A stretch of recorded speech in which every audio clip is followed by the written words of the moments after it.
عزیز محترم سلمہ بہت ولولہ انگیز تقریر سے ہم سب کو محظوظ کر رہے تھے۔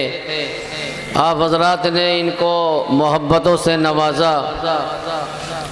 ہمارے اسٹیج پر جناب حضرت مولانا مفتی محمد حسن صاحب مدد اللہ العالی، استاذ حدیث مدرسہ نور الاسلام شاہ پیر گیٹ شہر میرٹھ کی عظیم شخصیت یہاں تشریف فرما ہے۔ ہمارے حوصلہ افزائی کے لیے حضرت یہاں تشریف لائے، نصیحتوں سے ہم سب کو محظوظ کرنے کے لیے میں حضرت سے بڑے ہی ادب و احترام سے درخواست کرتا ہوں کہ تشریف لائیں اور اپنے مواعظ حسنہ سے ہم سب کو مستفید فرمائیں۔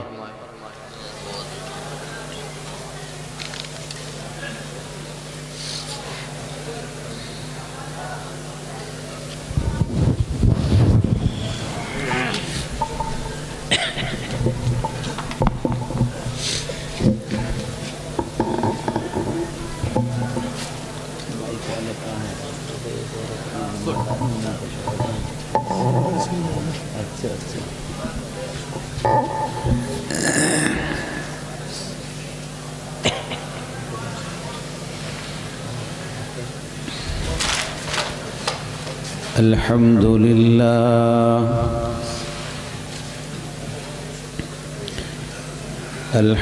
لله نحمده ونستعينه ونستغفره ونؤمن به ونتوكل عليه ونعوذ بالله من شرور أنفسنا ومن سيئات أعمالنا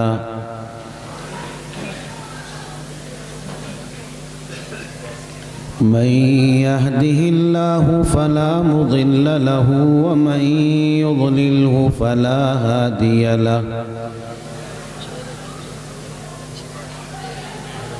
ونشهد أن لا إله إلا الله وحده لا شريك له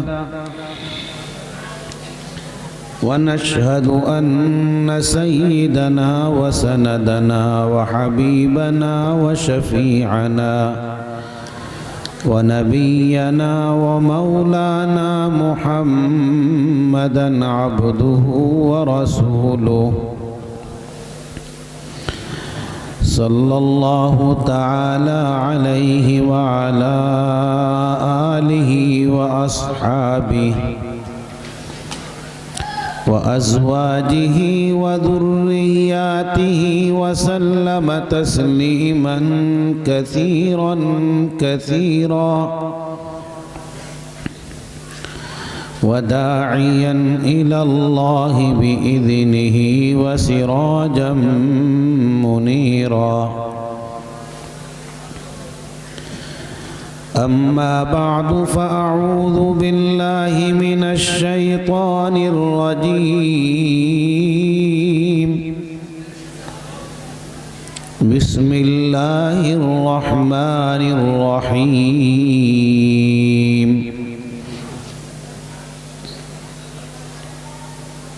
يا أيها الناس اتقوا ربكم الذي خلقكم من نفس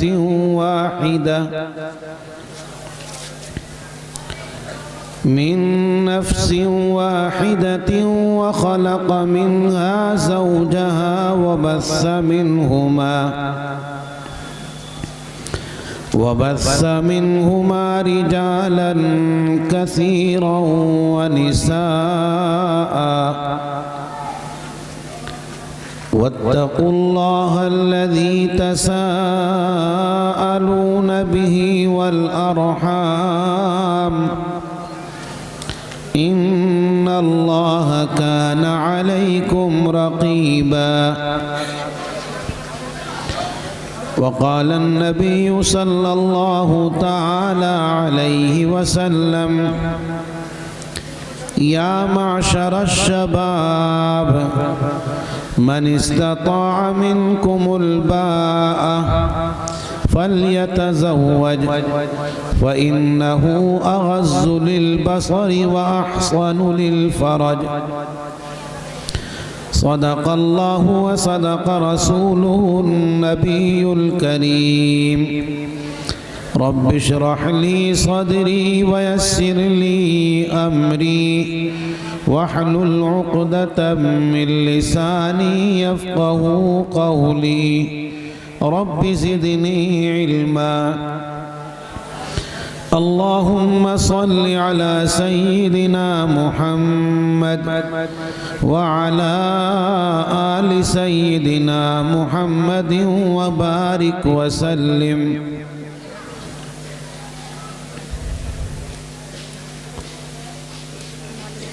معزز محترم موقر علماء کرام، اسٹیج پر جلوہ افروز مہمانان اعظام، محترم سامعین، مکرم دوستوں اور پیارے بچوں، آپ کے اس قدیم دینی ادارے کا یہ عظیم الشان سالانہ جلسہ جو بڑی شان و شوکت کے ساتھ منعقد ہوا اور آن بان کے ساتھ اختتام کی طرف رواں دواں ہے، آپ نے اس مائک، اس ڈائز، اس اسٹیج کے حوالے سے دین کی اہم ترین باتیں سماعت کی سنی،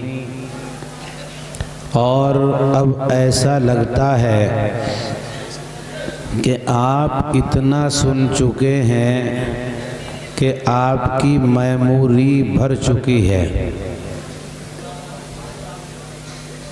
میموری بھر گئی، خالی ہے بھی؟ خالی ہے بھی؟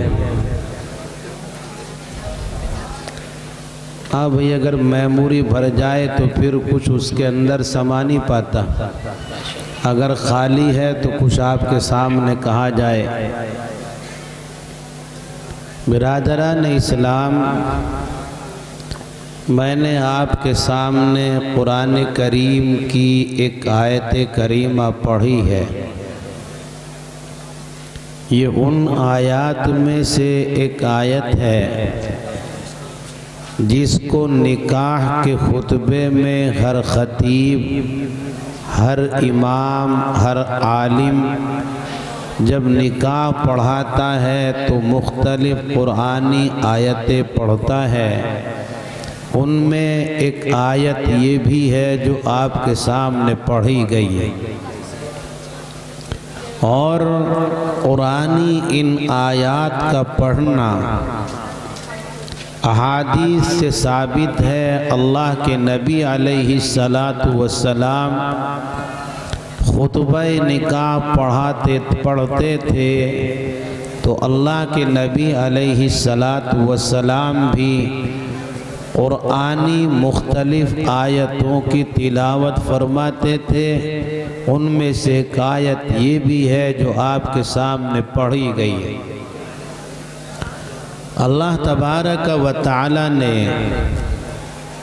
اس آیت کے اندر ارشاد فرمایا، یا ایہا الناس،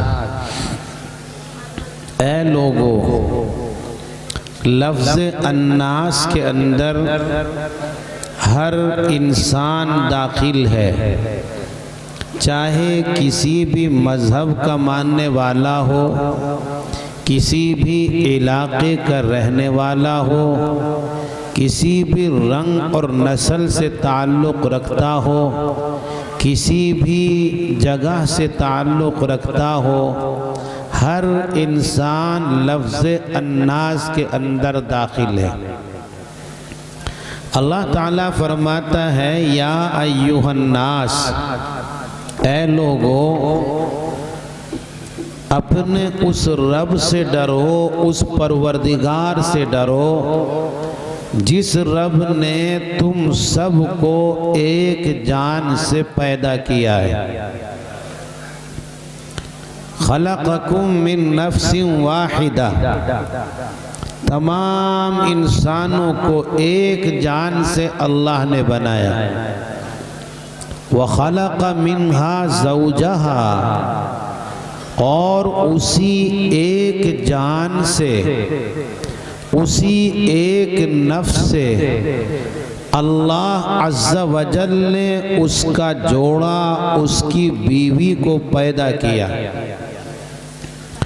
وَبَثَّ مِنْهُمَا رِجَالًا كَثِيرًا وَنِسَاءً،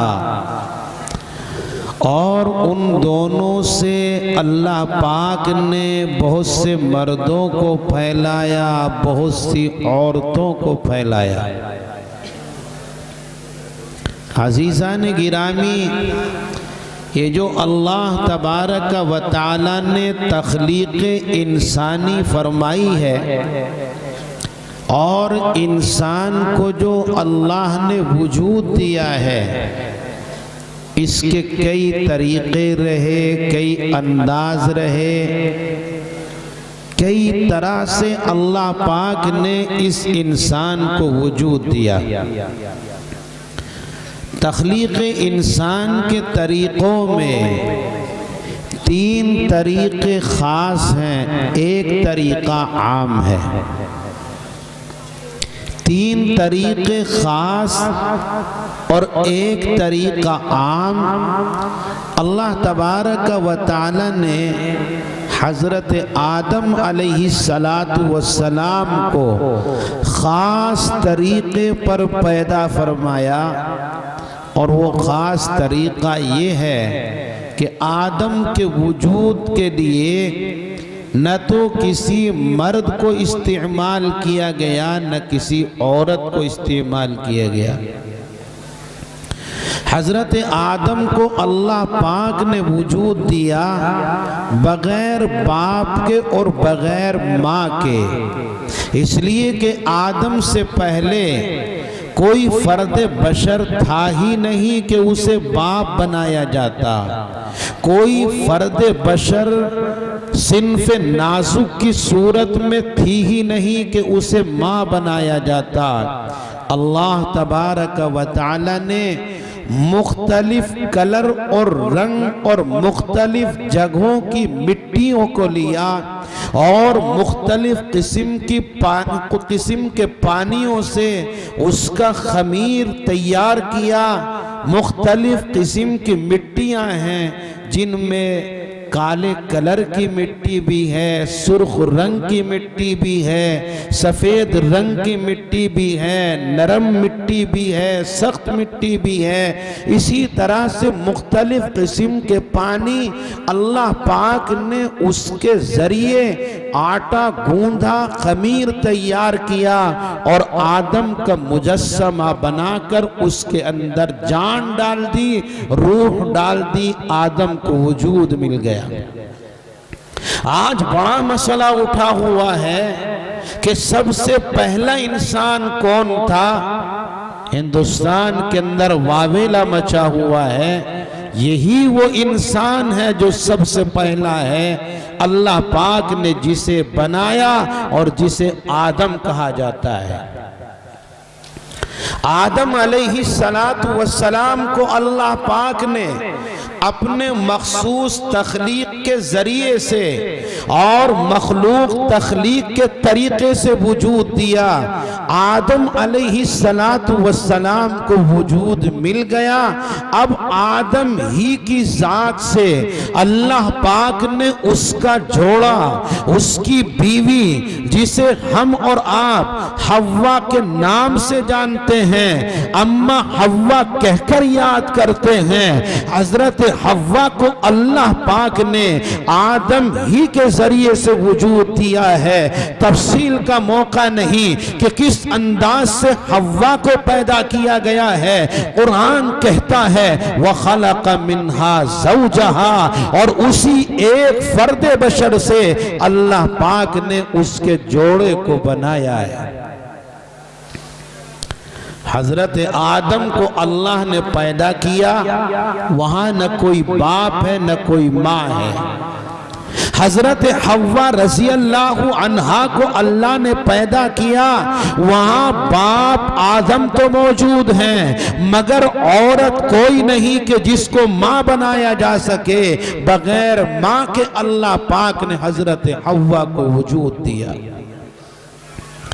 حضرت آدم کی تخلیق خاص طریقے پر، حضرت حوا کی تخلیق خاص طریقے پر، پھر یہ مرد اور عورت دونوں کو جب وجود مل گیا، عام طریقہ اللہ نے جاری فرمایا وَبَثَّ مِنْهُمَا رِجَالًا كَثِيرًا وَنِسَاءً. اس عام طریقے پر میں کچھ تفصیلی روشنی ڈالوں گا. درمیان میں ایک اور انسان پیدا کیا گیا، اور وہ انسان بھی تخلیق انسانی کے خاص طریقے سے پیدا کیا گیا. وہ کون ہے؟ حضرت عیسیٰ علیہ السلام کی ذات گرامی ہے. حضرت عیسیٰ جو اللہ کے پیغمبر ہیں، اللہ کے نبی ہیں، اللہ کے نمائندے ہیں. اللہ پاک نے حضرت عیسیٰ کو بغیر باپ کے پیدا کیا. وہاں حضرت عیسیٰ کی ماں مریم موجود ہے، باپ کوئی نہیں ہے، اس لیے کہ حوا نے کوئی نکاح ہی نہیں کیا ہے، شادی ہی نہیں کی ہے، اور العیاذ باللہ مریم نے کوئی زناکاری کا ارتکاب نہیں کیا ہے، کوئی بدکاری نہیں کی ہے. اس لیے کہ مریم اللہ کی نیک بندی ہیں، ولیاں ہیں، متقیاں ہیں، اور بعض علماء نے تو یہاں تک کہہ دیا کہ نبیاں ہیں.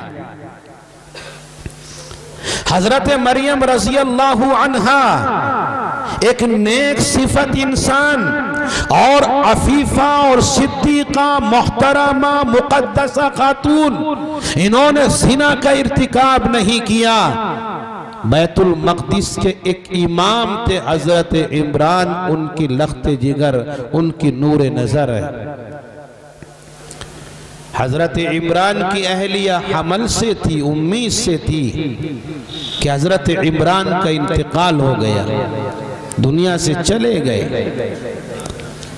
حضرت عمران کی اہلیہ اللہ سے منت مانتی ہیں، نظر مانتی ہیں، رب انی نذرت لک ما فی بطنی محررا فتقبل منی، کہ میرے پروردگار، میرے ربا، میرے خالق، میرے پالنہار، میرے بطن کے اندر جو امید ہے، جو حمل ہے، یہ بچہ پیدا ہوگا، اس بچے کو اپنی دنیاوی مصروفیات کے لیے، اپنے کام کاج کے لیے، اپنی مدد اور اپنا ہاتھ بٹانے کے لیے نہیں، بلکہ میں اسے بیت المقدس کی خدمت کے لیے اور اس کا خادم بنا کر کے آزاد کر دوں گی، اور اپنا کوئی کام اس بچے سے نہیں کراؤں گی. حضرت عمران کی بیوی منت مانتی ہیں، حمل بچے کی صورت میں ظاہر ہوتا ہے. اللہ کی قدرت، لڑکا پیدا نہیں ہوتا، لڑکی پیدا ہوتی ہے. حضرت مریم کی والدہ، حضرت عمران کی اہلیہ بطور تحسر کے اور افسوس کے کہتی ہے رب انی وضعتها انثى، میرے پالنہار میں نے تو اسے مؤنث جنا ہے.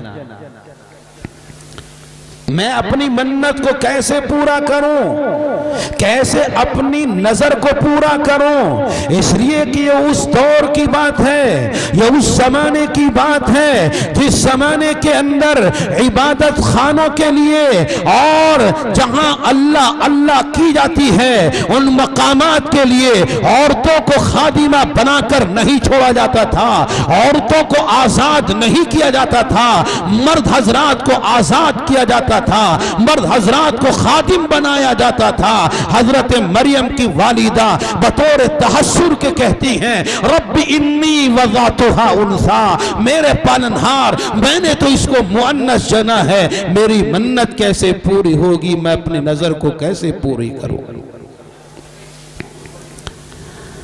اللہ تبارک و تعالی نے قرآن کے اندر فرمایا وَلَيْسَ الذَّكَرُ كَالْأُنثَى، یہ مقولہ اللہ کا ہے، یہ حضرت مریم کی ماں کا ہے۔ مفسرین نے اس کی تفصیل بیان کی ہے، مجھے اس تفصیل میں نہیں جانا۔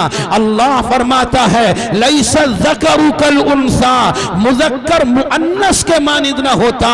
اگر اس بچی کی جگہ کوئی بچہ پیدا ہوتا تو اللہ تعالیٰ نے تقدس، طہارت اور بابرکت اس بچی کو بنایا ہے۔ اگر لڑکا پیدا ہوتا اتنا بابرکت وہ نہ ہوتا، اتنا محترم وہ نہ ہوتا، اتنا قابل تعریف وہ نہ ہوتا جتنی پاک باز اور مقدسہ اور محترمہ یہ بچی پیدا ہوئی ہے۔ حضرت عمران کی لخت جگر پیدا ہوئی، باپ کا سایہ سر سے پہلے ہی اٹھ چکا ہے، یتیمی کی حالت میں اس بچی نے آنکھیں کھولی ہیں۔ اب اس کی پرورش کا مسئلہ بڑا اہم مسئلہ ہے۔ بیت المقدس کے جو سدانہ ہیں، جو خدام ہیں، ان میں ایک بحث چڑھتی ہے۔ ہر خادم یہ چاہتا ہے کہ میرے امام محترم کی بیٹی ہے، ہمارے مقتدی کی لخت جگر ہے، یتیمی میں آنکھیں کھول رہی ہیں، اپنی امام محترم کی اس بچی کی کفالت ہم کریں گے، ہم اس کی پرورش کریں گے۔ ہر خادم چاہتا ہے، ہر سدانہ چاہتا ہے کہ اس کی کفالت میرے حصے میں آ جائے۔ اور یہ سلسلہ چلتا ہے تو ایک اختلاف کی صورت اختیار کر جاتا ہے۔ انہی خدام میں، انہی سدانہ میں ایک وقت کے پیغمبر حضرت زکریا بھی ہیں۔ حضرت زکریا علیہ السلام بیت المقدس کے خدام سے کہتے ہیں لوگو اس بچی کی پرورش کا زیادہ حق مجھے پہنچتا ہے، اس لیے کہ اس بچی کی خالہ میرے نکاح کے اندر ہے، میرے حرم کے اندر ہے، اس لیے میں اس بچی کی پرورش کروں گا۔ خدام کہتے ہیں زکریا یہاں رشتے ناتے بیان مت کر، قرابتیں مت شمار کر، ہمارا امام ہمارے لیے قابل احترام، ہم اپنے امام کی بچی کی پرورش کرنا چاہتے ہیں۔ یہ خدمت اور مقتدی کا مسئلہ ہے، یہ قرابتوں کا مسئلہ نہیں ہے، یہ رشتے ناتوں کا مسئلہ نہیں ہے۔ بعض زیادہ بڑھی معاملہ یہ طے پایا کہ چلو قرآن اندازی کر لیتے ہیں، جس کے نام کا قرآن نکل آئے گا وہی اس بچی کی پرورش کرے گا اور وہی اس بچی کا کفیل بنے گا۔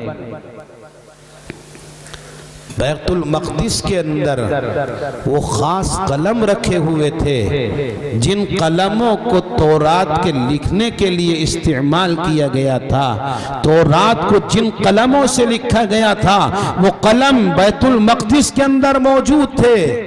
ان قلموں پر خدام کے نام لکھے گئے، ہر قلم پر کسی خادم کا نام لکھا گیا، اور معاملہ یہ طے پایا کہ ان قلموں کو نام لکھ کر پانی کے اندر ڈال دیا جائے گا، جس کے نام کا قلم سیدھا کھڑا رہے گا وہی اس بچی کا کفیل بنے گا، وہی اس بچی کی کفالت کرے گا، وہی اس بچی کی پرورش کرے گا۔ معاملے کے مطابق قلموں پر نام لکھے گئے، پانی میں ڈال دیا گیا۔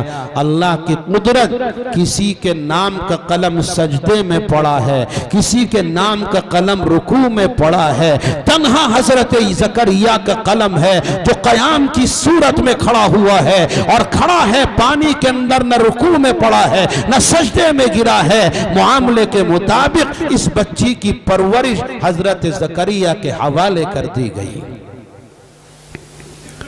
حضرت زکریا اس بچی کو ساتھ میں لیتے ہیں، بیت المقدس کے اندر ایک بالا خانہ، ایک حجرہ تیار کراتے ہیں، اس حجرے کے اندر اس بچی کو چھوڑتے ہیں اور سارے انتظامات حضرت زکریا کرتے ہیں۔ کھانے کا انتظام زکریا کرتے ہیں، پینے کا انتظام زکریا کرتے ہیں، تیل پھلیل کا انتظام زکریا کرتے ہیں، اور سامان ضرورت پہنچا کر باہر سے قفل لگا دیتے ہیں، تالا لگا دیتے ہیں۔ مریم والے کمرے میں کسی کو جانے کی اجازت ہی نہیں ہے، کسی کی انٹری ہی کمرے کے اندر نہیں ہے۔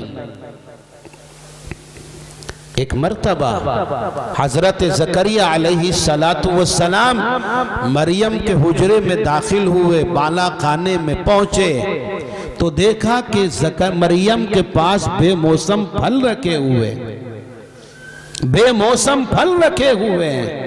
یہ آج کے زمانے کی بات نہیں ہے، کئی ہزار سال پہلی بات ہے۔ آج کا حال تو یہ ہے کہ موسم کی ضرورت پھلوں کے لیے، درختوں پہ آنے کے لیے ہوتی ہے کہ اس موسم کے اندر فلاں درخت پر فلاں پھل آتا ہے۔ بازار میں فراہمی کے لیے، بازار میں دستیاب کرنے کے لیے کسی بھی پھل کے لیے کوئی موسم طے نہیں ہے۔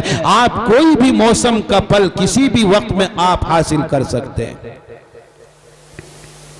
اس طرح کے انتظامات ہیں کہ ایک پھل کی عمر دراز کر دی جاتی ہے، بڑھا دی جاتی ہے، سال بھر وہ پھل ملتا ہے۔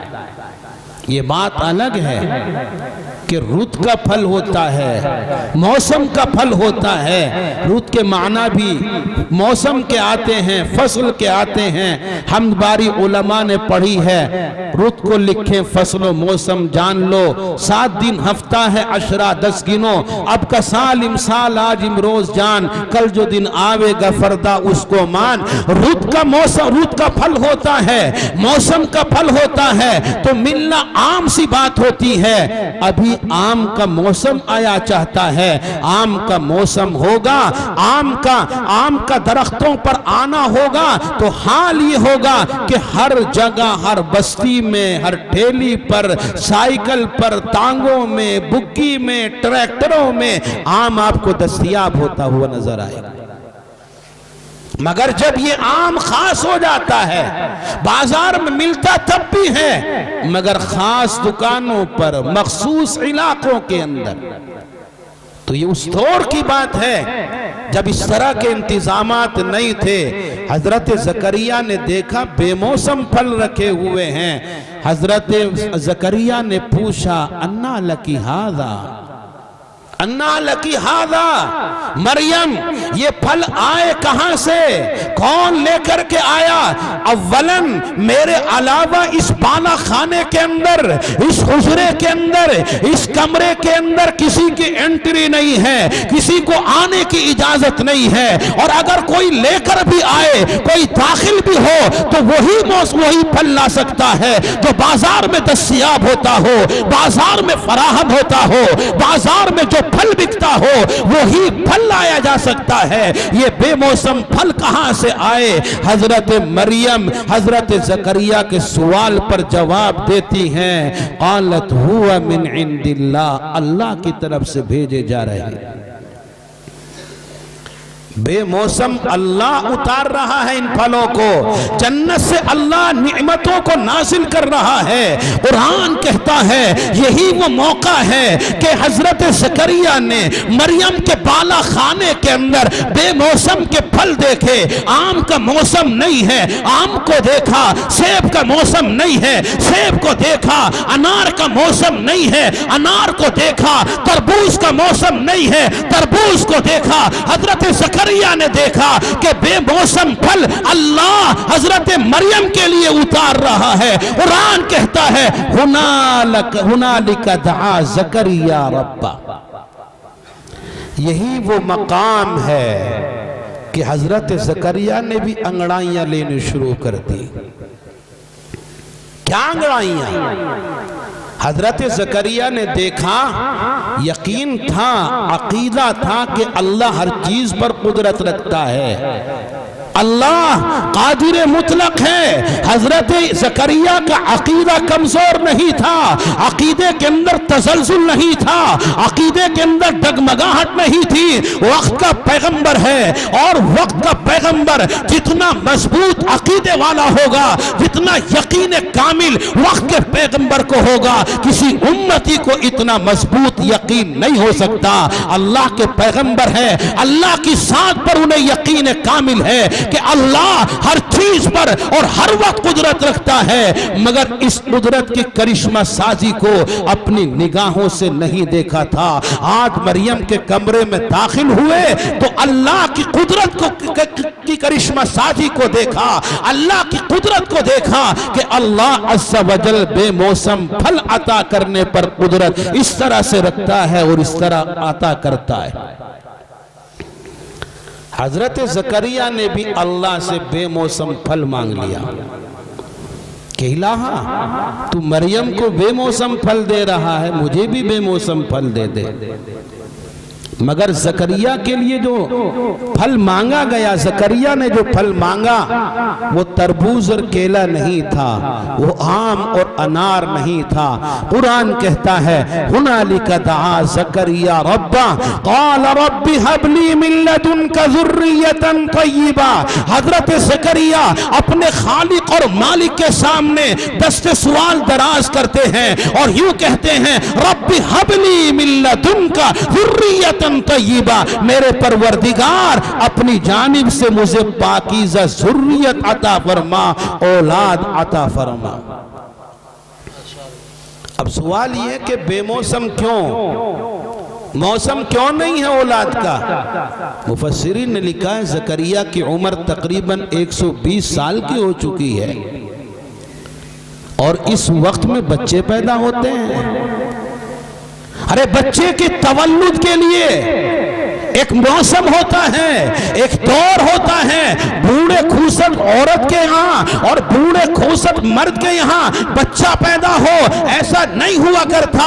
حضرت زکریا کی عمر 120 سال کے قریب کی ہوا چاہتی ہے، اور آپ کی اہلیہ کی محترمہ کی عمر تقریباً 98 یا 100 سال کی مکمل ہوا چاہتی ہے۔ یہ بے موسم پھل مانگنا نہیں تو اور کیا ہے؟